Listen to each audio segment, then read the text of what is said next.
Hey there, this is Ben Eubanks with Upstart HR. Today I'm doing a video review of a book that I've been reading called The Idea-Driven Organization.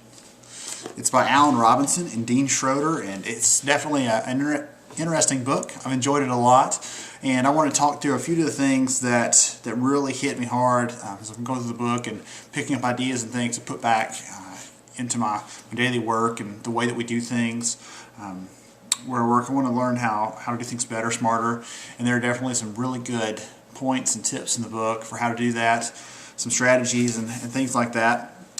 One of the first things to get into, it's all about, just a summary of the book, it's all about getting ideas from your people so that you can make your organization better, you can make your practices better, you can be better as an organization by listening to those people and what they have to say. Instead of thinking the ideas only come from special teams or whatever else, everybody has some idea to contribute that will make the place incrementally better. And it's all about making sure to get those in as quickly and implement them as fast as you can. So those are some of the things this talks about.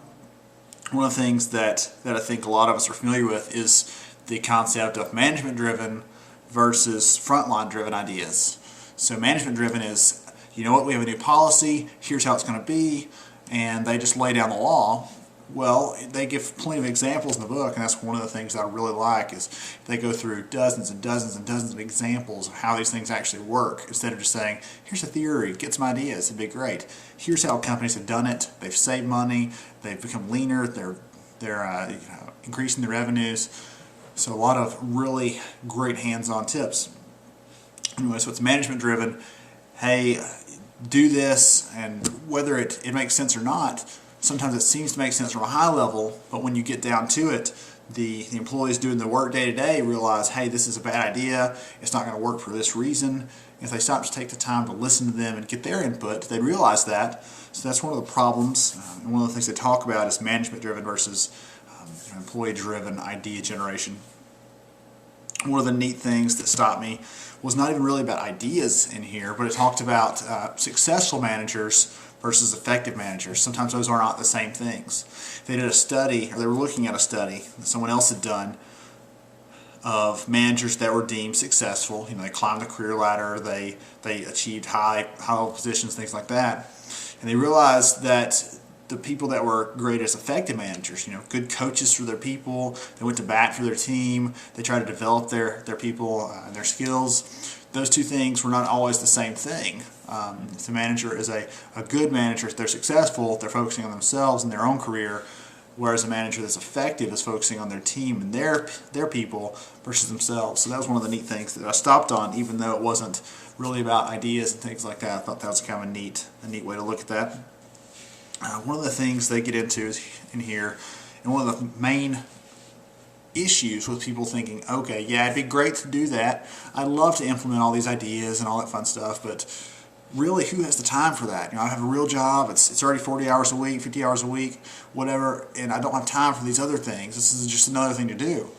And they talk about this organization that had the same kind of questions and issues, and they said, hey, you just get started putting those things into place, those little incremental changes.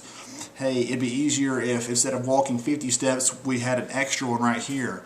Or instead of walking, not our examples walking, instead of having the customers enter in and do this thing, why not have them do this other thing first? That'll make them happier. That's what they're going to ask for anyway.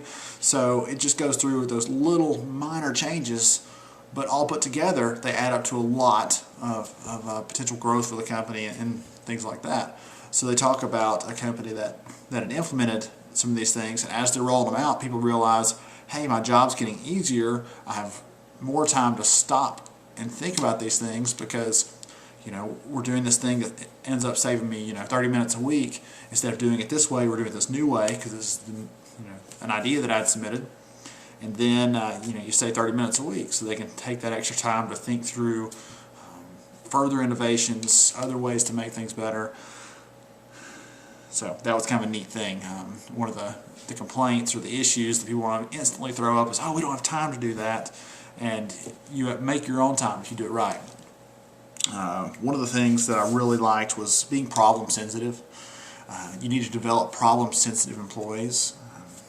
Instead of people that look at a problem and say, goodness, hopefully nobody realizes that's there, or they'll tag it on me and make me fix it, or whatever it is, or even people that are just going through their work, going through their life, and not focusing on any of the things around them because they don't have the energy, or they know that, hey, even if I bring this up, no one's going to do anything about it, it's not going to matter. So it talks a lot about making your employees very aware of the problems around them, make them aware of the things that really bother the customers, so that they can fix those things, make the customers happier, make the company more profitable, things like that. So that was a neat idea as well. Instead of, I think of it, a lot of people want to say they're problem solvers. I'm a problem solver. Give me a problem, I'll solve it. And maybe just make them more problem sensitive. Hey, you don't have to know how to solve everything. You just have to know how to see those problems, see where those pain points are. We can fix them together. If you don't know the answer, that's fine. If you do have an answer, feel free to submit it, but I like that.